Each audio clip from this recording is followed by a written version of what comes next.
এই গাড়িটা কিনছি আমি 2018 সালে, এখন চলে 2025-এর মাঝামাঝি।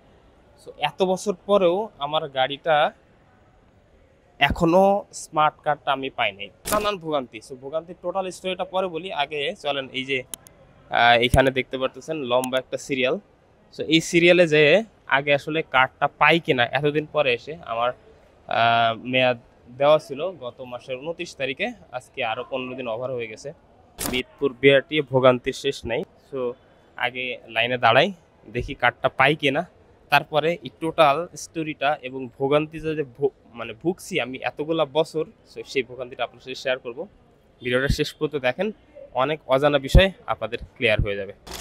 ভালো একটা লাইন, 2-3টা লাইন আছে, সে একটা লাইনে দাঁড়ায় গেলাম, দেখি আসলে পাই কিনা।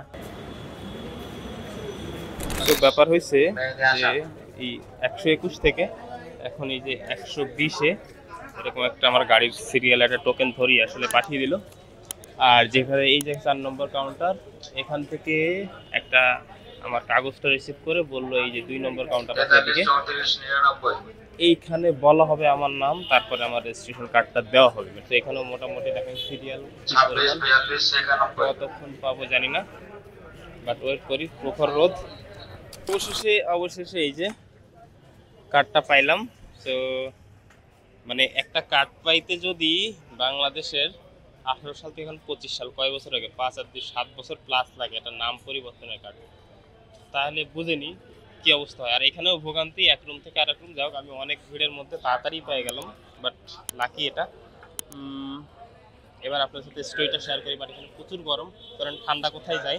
এই যে টাটকা গরম থেকে এখন একটু ঠান্ডার মধ্যে আসলাম গাছের নিচে। আর এটা হলো লোকেশন কই, যদি জেনে থাকেন তাহলে একটু কমেন্টস করতে থাকেন। ঘটনা যেটা ঘটে গেছে সেটা হলো এই যে আমার এই গাড়িটা দেখতেছেন, এটা আসলে আমি কিনছি আজ থেকে প্রায় গুনে 7 বছর আগে। মানে তারপর অনেকে কইবেন দূর এই গাড়ি 7 বছর আগে কেন, নাকি চকচকা কেন? আসলে চকচকা হলো আমি গাড়িটা খুব যত্ন করে চালাই, এই জন্য আসলে গাড়িটা বেশ চকচকা। আরও চকচকা থাকতো, এই যে পরিষ্কার করি না, বেশ কয়েকদিন হয়েছে। ঈদে বাড়িতে গেছিলাম, বাট বাইক নিয়ে যাইনি, বাট ঢাকাতেই ছিল, এই অবস্থায় ফালাই থুয়ে গেছিলাম। তো আজকে আসলে যেটার জন্য ভিডিও বিআরটিএতে কেন গেলাম সেটা তো অলরেডি দেখছেনই, বাট এর পিছনে যে 7টা বছর করুণ মুহূর্ত গেছে, এত ট্রাজেডিক স্টোরি গেছে, এটা যদি আপনাদের সাথে শেয়ার করা শুরু করি, আপনি বলবেন যে ভাই এর থেকে তো প্লেন কেনা ভালো। যাও, কিন্তু প্রবলেমটা এই 7 বছর লাগে না যদি আপনি এই গাড়িটা নতুন কিনতেন। আমি এই গাড়িটা নতুনই কিনছিলাম, বাট তারপরেও কেন সময় লাগলো, কারণ হলো গাড়িটা আমি কিনছিলাম এক ভাইয়ের কাছ থেকে, মাত্র 300 কিলোমিটার মতো গাড়িটা উনি বুয়েটের ভিতরেই চালাইছিল। ওনার গাড়িটা আসলে একটু বড় হয়ে গেছে, হেভি, যার কারণে উনি বিক্রি করে দিয়েছিল। তো সেই থেকে এই পর্যন্ত এই গাড়িটার নাম ট্রান্সফারের কাজে অ্যাটলিস্ট বিআরটিএতে গেছি আমি, দেখেন এক গাদা কাগজপত্র নিয়ে বসছি, কারণ কি এত মনে রাখা সম্ভব না। বাট যেটা মনে রাখতে পারছি সেটা একটু বলি। যেমন এই গাড়িটা আমি নাম ট্রান্সফারের জন্য গিয়েছিলাম ফার্স্ট, এবং ওই দিনই সব কাগজপত্র হয়ে যাওয়ার পরে আপনার আমাকে ডেট দিয়েছে হলো 30/7/2020, মানে 6 মাস পর পর 1 2 3 4 5 6 7 8, এই যে উল্টা পাশেও আছে দেখছেন, 9 10 11 12 13 14, মানে এটা 14 বার আমাকে, এই যে 2 পাশ মিলে এক পাশে হয় নাই এটা, তারপরে 14 বার আমার এই গাড়িটা নাম ট্রান্সফারের জন্য নতুন করে মেয়াদ দিয়ে গেছে বিআরটিএ। শেষ পর্যন্ত একটা ভুল ইনফরমেশন, গাড়িটা 18 সালে, বাট আমি 19 সালে কিনছিলাম। 18 সালের গাড়ি 19 সালে কিনছিলাম। তো এই পর্যন্ত এই 14-15 বার আমার দৌড়াইতে হয়েছে শুধুমাত্র নতুন তারিখ নেওয়ার জন্য। একটার পর একটা তারা আসলে তারিখ দিতে থাকে আমাকে, যে অমুক তারিখ আসেন অমুক তারিখে আসেন। এর মধ্যে আসলে এই যে কী কয় ফিঙ্গারপ্রিন্ট হাবিজাবি কিছুই হয়নি, বারবার করে। বাট এর মধ্যে ইন্টারেস্টিং কয়েকটা ঘটনা আছে। সেই ঘটনা কে জানেন? এই নাম ট্রান্সফারটা করতে আমার 2বার ঘুষ দিতে হয়েছে। বাট ঘুষ দেওয়াটা জানেন যে ঠিক না, বাট আমি নিরুপায় হয়ে 2বার দিতে হয়েছে। এখন বিআরটি অবশ্যই এই যে দেখছেন স্ট্রাকচারগত চেঞ্জ হয়েছে, যার কারণে হয়তো অনেক কিছু চেঞ্জ হয়ে গেছে, কারণ আজকে টোটাল সিনারি আমার আধা ঘন্টার মধ্যে হয়ে গেছে। বাট এই যে ঘুষগুলো দিতে হয়েছে এবং তাদের পিছনে দৌড়াইতে হয়েছে, এটা সিনারি ওটা খুবই মানে অন্য লেভেলের ছিল। কারণ হলো আমাকে আমার গাড়ি কয়েক বছর হয়ে যাওয়ার পরে আমি একবার গেলাম যে আমার এইটার কী ব্যাপার এতদিন কেন লাগে, একটু গরম যখন হয়ে গেছি তারা খুব উত্তেজিত গেছে, হ্যাঁ এটার কাগজ নাই এনতেন, এটা সেটা হাবিজাবি ভিতর থেকে সবাই মিলে, ওখানে অফিসার থেকে শুরু করে যারা আছে, যারা আসলে যে মেয়াদগুলো বাড়ায় দেয়, তারা বিশাল তাল ভাঙা শুরু করছে। তো আমি তখন দেখলাম যে উপায় না, গরম টরম হয়ে গেছে। পরে কি করলাম যে চামে দিয়া 500 টাকা একটা ধরাই দিলাম, না 1000 টাকা হবে না, অ্যাটলিস্ট এটাতে কিছু হয় না, 1000 টাকা দিতে হবে, এসে দিলাম। সেটাও দিলাম, যে ভাবলাম যে গাড়িটার নাম ট্রান্সফার তো করার দরকার, কারণ কি কাগজটা এমনি হয়ে থাকলে বিক্রি টিক্রির সময় ওনাদের আবার ঝামেলা করবে, বলবে যে ভাই এটার নাম টাম ঠিক নাই, এটাতে কাগজপত্র নাই, এই নানান কাহিনী করবে। কারণ বিআরটিএ বা সরকারি যেই অফিসে থাক তাদের আসলে তাল বাহানোর শেষ থাকে না। এনিওয়ে, তো তারপরে যেটা করলাম আমি, এরপরে তারা ওটা করবে করবে করে বললো, 2 দিন পরে কাগজ পেয়ে গেল, দ্যাটস ফাইন। তারপরে কি বললো, এটা ফাইলে উঠতে সময় লাগবে, আপনি আবার ওয়েট করেন। আবার মেয়াদ বাড়াতে থাকলো 6 মাস। এরপরে গেলাম, আবার 6 মাসে হয়নি, 3 মাস 6 মাস করে এভাবে মেয়াদ দিতে থাকে বিআরটিএ যে সিস্টেম। সো ভোগান্তি আমাদের, ওদের তার ভোগান্তি না, সারাদিন অফিস করে দিন শেষে বাসায় চলে যায়, এই জন্য আর এত প্যারা নাই। যাই হোক, ব্যাপার সেটা না, ব্যাপার হলো কোথায় আছে এটা একটু বলতে থাকেন। আমি যদি এক পলক বলে দিতে পারি, বাট না, আপনারাই বলেন কোথায় আসি। সো গাড়ির শব্দ বেশি কিনা জানি না, সাউন্ডও কেমন আসছে। আমি যে মাইকটার জন্য হাতে নিয়ে নিয়েছি, মাঝে মাঝে তো একটু আমার মাউথের সাউন্ড থাকতে পারে, এটা উইন্ড ব্রেকার আছে, এটা লাগাই নিলে সাউন্ডটা ভালো। তাই নিয়ে যেটা বলে ফেলছি বলি। সো এতদিন যা গেল গেল, লাস্ট আমার বছরখানেক আগের হলো একটা ইন্টারেস্টিং কাহিনী। সেটা হলো আবার গেলাম আমি, যাওয়ার পরে বলতেছে সেই কাগজ টাগজ তো খুঁজে পায় না, এরকম কাহিনী টাইনি, কাগজ টাগজ খুঁজে পায় না। পরে আমি বললাম যে এটা কিছু হইলো, কাগজ খুঁজে পাবেন না মানে কি? পরে দালাল টালাল যে ওইটার মধ্যে আবার ওদের যে সহকারীটা করে আছে, এটাই আবার কিন্তু দালাল টাইপের। তো দেখলাম যে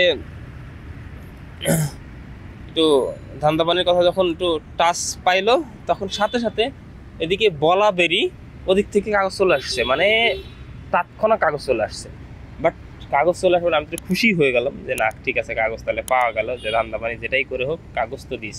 ও বাবা, দেওয়ার পরে কি কয় জানেন, যে আপনার তো নাম ট্রান্সফার দেরি তো হবেই, আপনি তো কাগজপত্রই ঠিক মতো দেন নাই। আমি আবার কইলাম কিরে ভাই, আপনি নাম ট্রান্সফারের এই যে টোটাল আমাকে প্রাপ্তির রসিদ সব কিছু দিয়ে দিয়েছেন, আমি কাগজপত্র এই প্রাপ্তি রসিদ সব কিছু আমাকে দিয়ে দিয়েছেন, তাইলে আবার কাগজপত্র আমি ঠিক মতো দেই নেই, এটা আবার কীরকম কথা হলো? তো পরে আমাকে একটা এই 7 বছর আগের কাগজ, একটা অলমোস্ট নতুন একটা কাগজ দেখলাম ঢোকানো, একটা মাত্র পিন মারা ওইটাতে, যেটাতে আগেরগুলোতে কয়েকবার তো বিভিন্ন জায়গায় পিন মারছে। যাই হোক, তারা বললো এটাতে ক্রেতা বা বিক্রেতা কারোর স্বাক্ষর নাই। তা আমি একটু ঘাইটাঘুটা দেখলাম যে পেপার যেটা ঢুকায় রাখছে এটা নতুন। কাহিনী যেটা করছে সেটা হলো, এর মধ্যে তারা টোটালি একটা নতুন পেপার ঢুকায়, এই পেপারগুলো মানে একটা ফাইলগুলো সাইড করে রেখে গেছে যে এদের কাছে একটু ধান্দাপানি করার জন্য।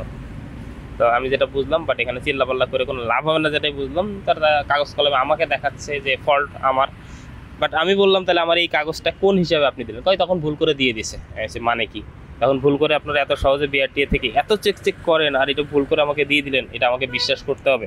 বাট উপায় নেই, এই যে গাড়িটা তো মনে করেন কাগজ করতে হবে, নাম ট্রান্সফার করা।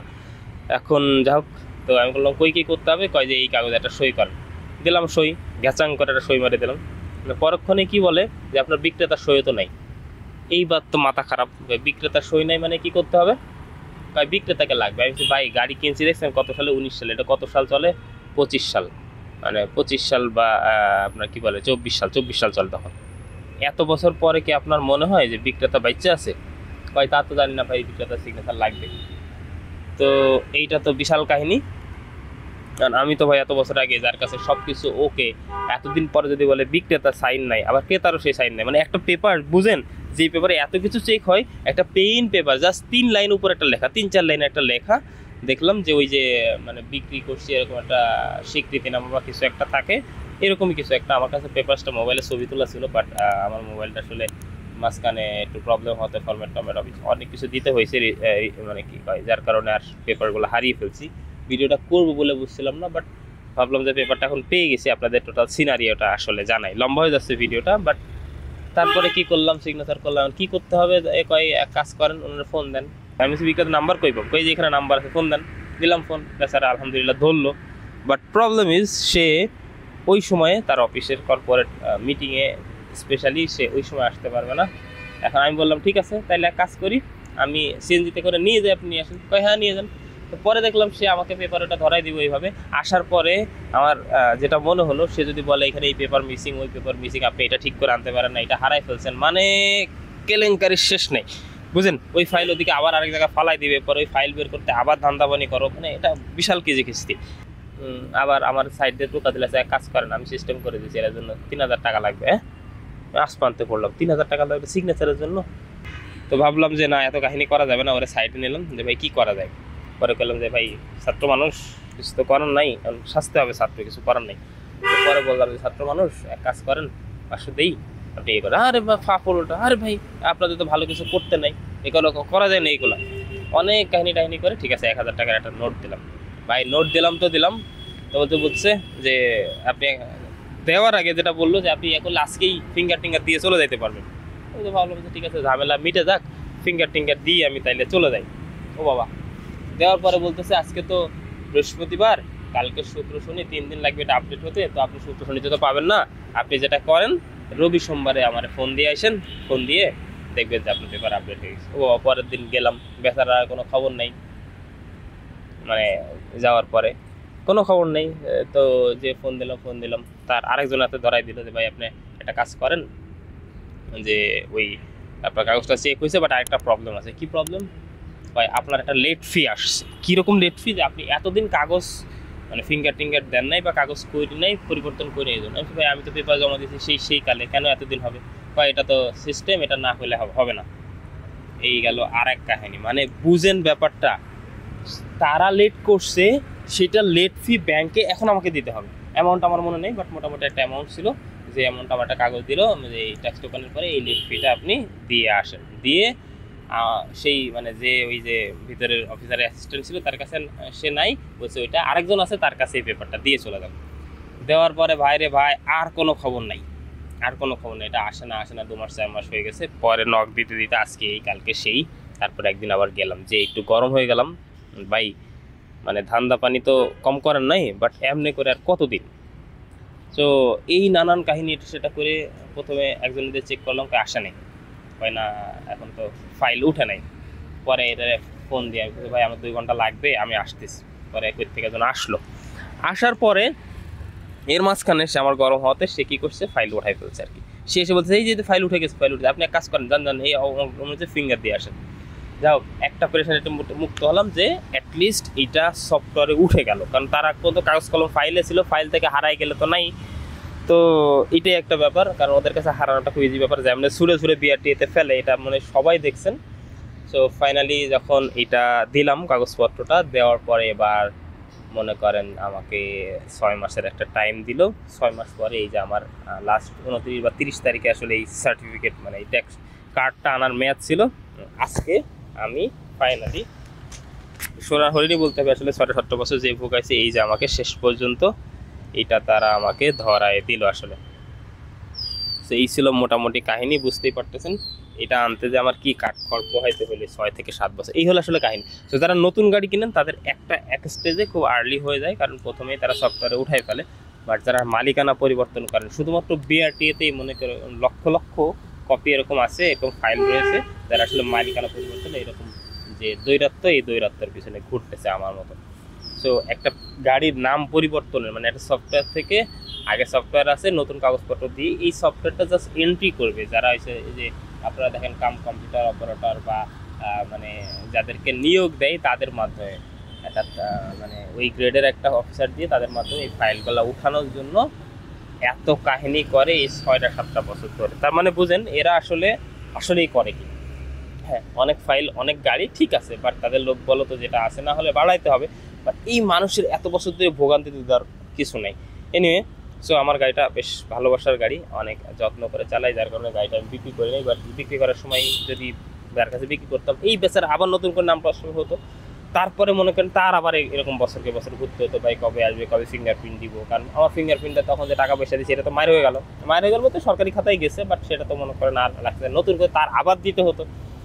মানে এইটা একটা কি সিস্টেম, এই সিস্টেমগুলো আসলে বের করা উচিত। এখন যেহেতু দেশ পরিবর্তন হয়েছে, বিআরটিএ পরিবর্তন হয়েছে, দায়িত্ব পরিবর্তন হয়েছে, সিস্টেমেটিক অনেক পরিবর্তন হয়েছে। আশা করি সরকারি প্রত্যেকটা দপ্তরের মতো বিআরটিএরও এই দপ্তরের যে চেঞ্জগুলো এটা আমরা সামনে দেখতে পারবো। যেমন আজকে আধা ঘন্টা আমি পেয়ে গেলাম, যদি আজকের কাজটা খুবই সিম্পল ছিল, আমার একটা জায়গায় জাস্ট এটা চেক দিয়েছে, চেক দিয়ে আমাকে একটা টোকেন ধরাই দিয়েছে, আর একটা রুমে যে মাইকিং করে ঘোষণা দিয়ে দিয়েছে যে হ্যাঁ ঠিক আছে এই কাজটা আসছে।